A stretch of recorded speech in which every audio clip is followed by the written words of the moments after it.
tudo bem com você? Aqui quem fala é a Proaline.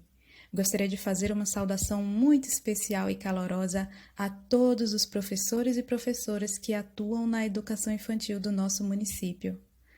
Temos vivido dias difíceis. A pandemia e o isolamento social nos afastou de nossas salas, de nossos colegas, de nossos alunos. As escolas que antes fervilhavam de alegria e vida, hoje se encontram silenciosas, vazias e até tristes. Continuar ensinando e aprendendo tem sido um grande desafio para nós, pois o maior propósito da educação infantil é promover a socialização e o desenvolvimento pleno das crianças através das brincadeiras e interações. Mas como promover interações e brincadeiras sem o ensino presencial? Como avaliar os percursos formativos de cada criança sem estar com ela? Compreender as características e possibilidades que o ensino remoto traz para nós, professores da educação infantil, tornou-se nossa tarefa diária. Mais do que nunca, precisamos ser reflexivos, pesquisadores e perseverantes. Só assim poderemos construir caminhos de aproximação para um ensino remoto possível e de qualidade, onde escola, professores e família reconhecem-se como parte de um todo que não se sustenta sozinho. Nesse vídeo, vamos falar um pouco sobre as mudanças e adaptações necessárias para que o ensino remoto aconteça de forma significativa em cada turma de educação infantil do nosso município.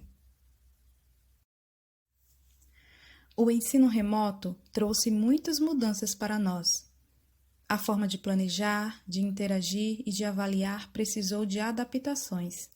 Gravar videoaulas, áudios, aguardar devolutivas, registrar devolutivas, avaliar com base em interações assíncronas ou síncronas, incluir alunos que não têm acesso a tecnologias com propostas alternativas e envio de materiais impressos. Tudo isso agora faz parte da rotina da escola e do professor de educação infantil. E para registrar e garantir a validade dessa proposta de ensino remoto, foi necessário criarmos ou adaptarmos alguns instrumentos que auxiliam o professor em seu caminho. Contudo, não queremos, querido professor, que você pense que toda essa papelada é desnecessária ou impensada. Muito menos uma sobrecarga de trabalho na sua jornada já tão pesada. Pelo contrário, a equipe pedagógica, junto com a Secretaria de Educação, tem buscado de todas as formas caminhos que possam suavizar a sua jornada. Por isso, vamos explicar aqui rapidamente o objetivo de cada ficha ou roteiro e a forma como devem ser preenchidos.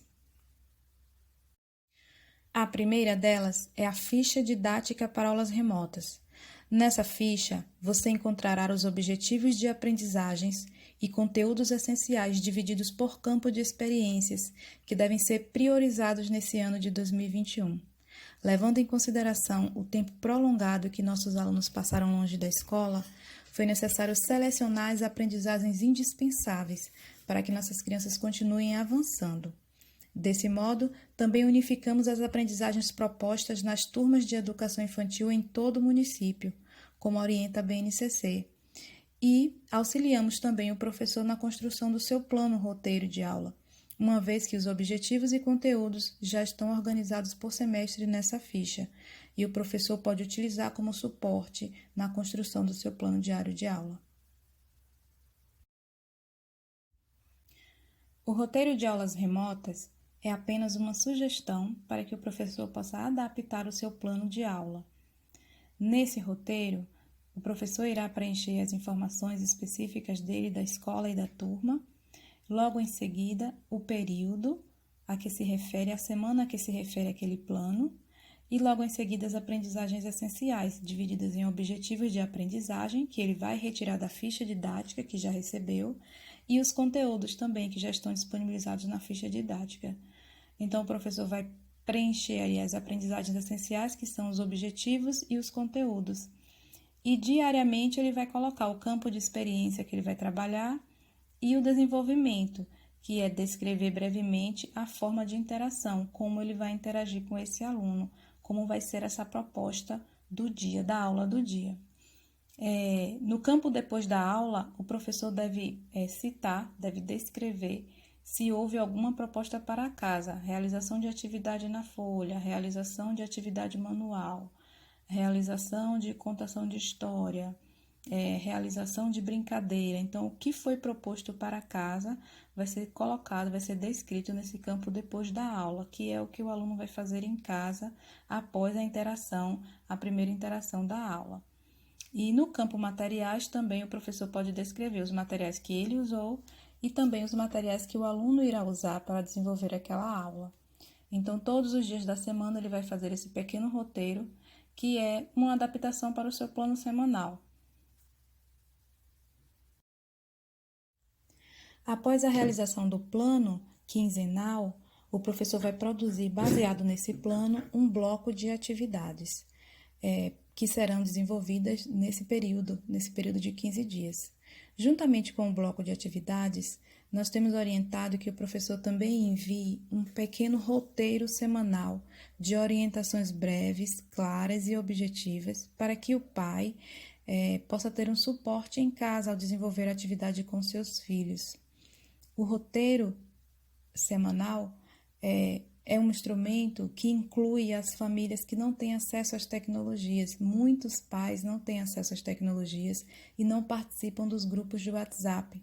Então, esse roteiro é um instrumento, é uma forma da gente contemplar também com informação e com orientação sobre as aulas remotas essas famílias que não têm acesso aos grupos de WhatsApp e às tecnologias. Então, é importante que esse roteiro seja redigido com palavras curtas, claras, breves e objetivas, somente orientando o que o pai, o que a criança deve desenvolver todos os dias da semana, qual a temática, qual a atividade que será desenvolvida, com orientações breves para que as famílias possam ser auxiliadas em casa nessa tarefa de mediar o ensino remoto, de mediar o desenvolvimento das atividades em casa.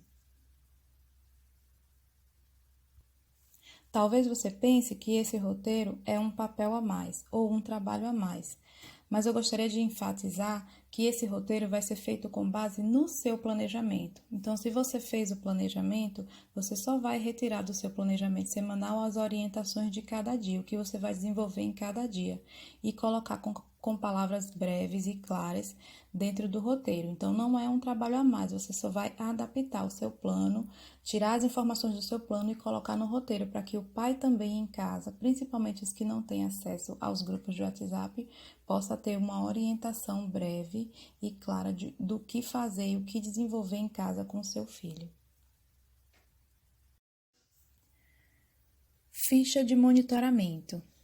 Essa ficha é muito importante. Nela, o professor vai registrar os conteúdos, os objetivos de aprendizagens e a carga horária do período planejado, no caso, o plano quinzenal, né? A cada 15 dias, a cada bloco de atividades, deve haver uma ficha dessa arquivada na escola, preenchida e preferencialmente digitalizada, se for possível.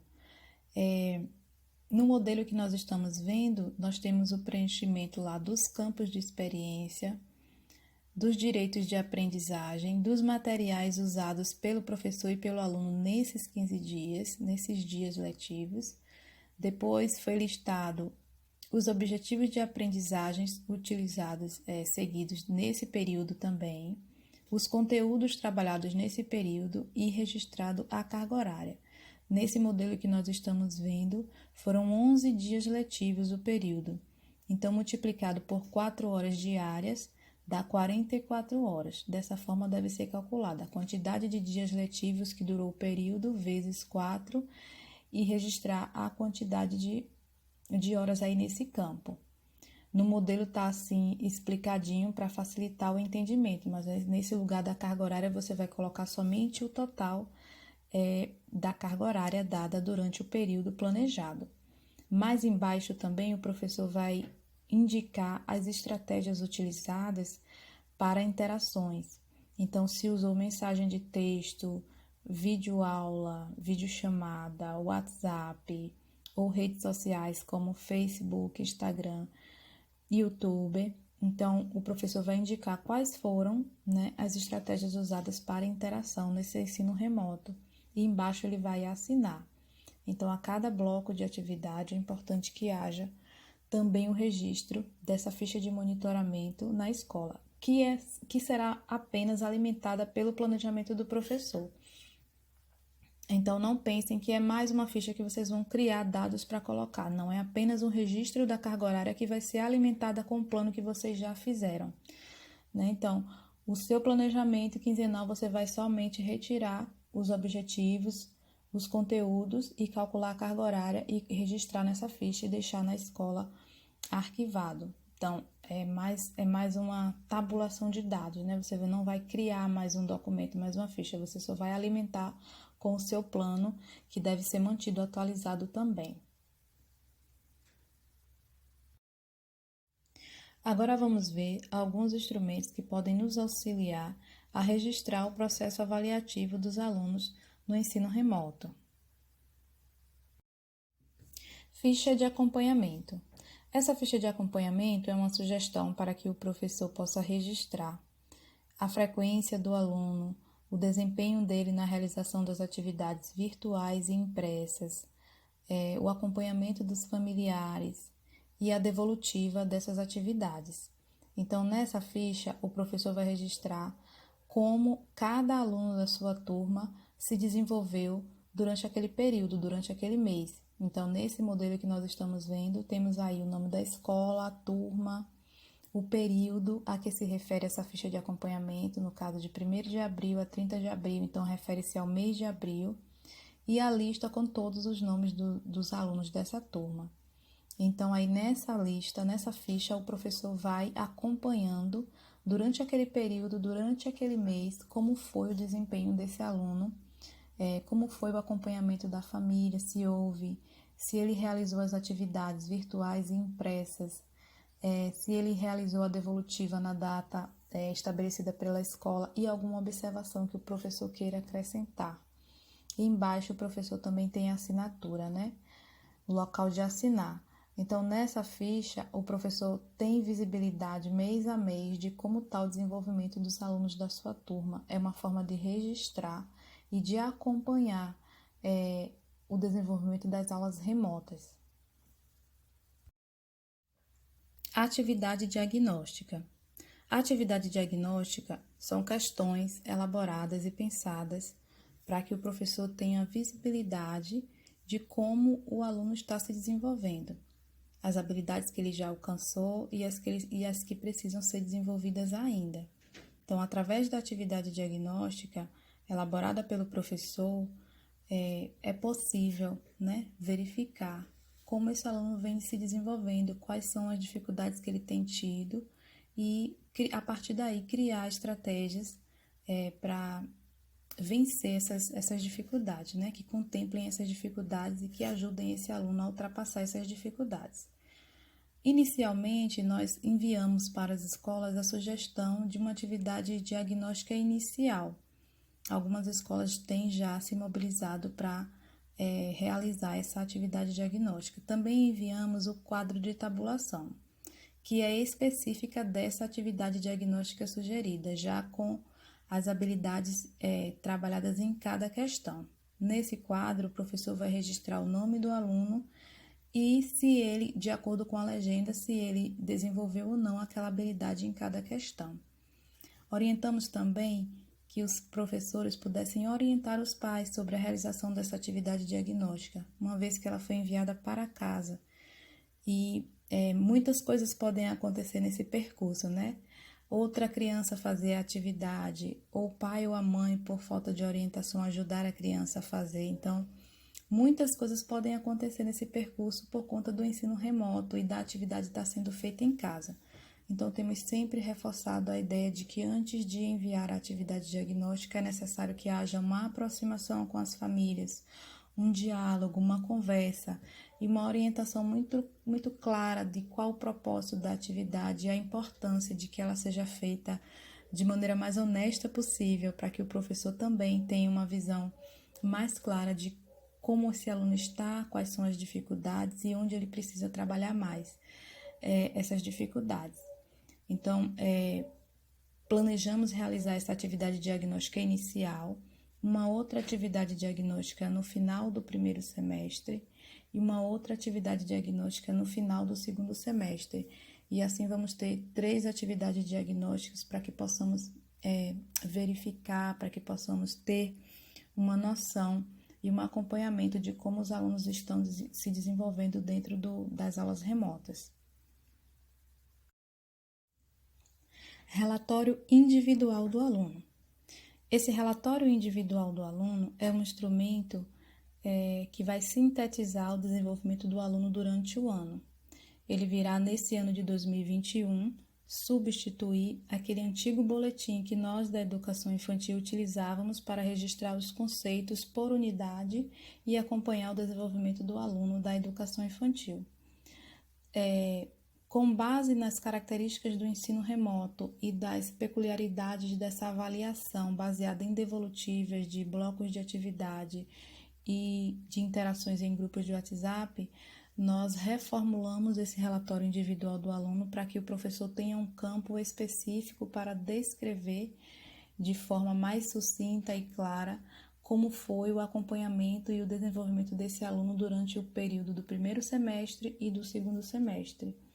Também será indicado nesse relatório individual o acompanhamento da família e o desenvolvimento das atividades, as devolutivas das atividades durante o período do ano letivo de 2021, com espaço também para registro e assinatura do diretor, do professor, do coordenador e do pai ou responsável do aluno. Então, esse relatório individual, ele vai sintetizar, ele vai ser um suporte onde o professor vai registrar as aprendizagens individuais de cada aluno, e esse documento será um documento oficial da escola que o pai poderá levar como comprovação da assistência, do desenvolvimento do aluno nesse ano de ensino remoto, que é 2021. Temos muitos desafios pela frente, compreendemos as nossas limitações, mas compreendemos também o nosso papel no sentido de avançar e de construir novas estratégias que nos aproxime do ensino remoto de qualidade, do ensino remoto significativo para cada aluno da educação infantil do nosso município. Então, a gente vai ficando por aqui e até o próximo vídeo.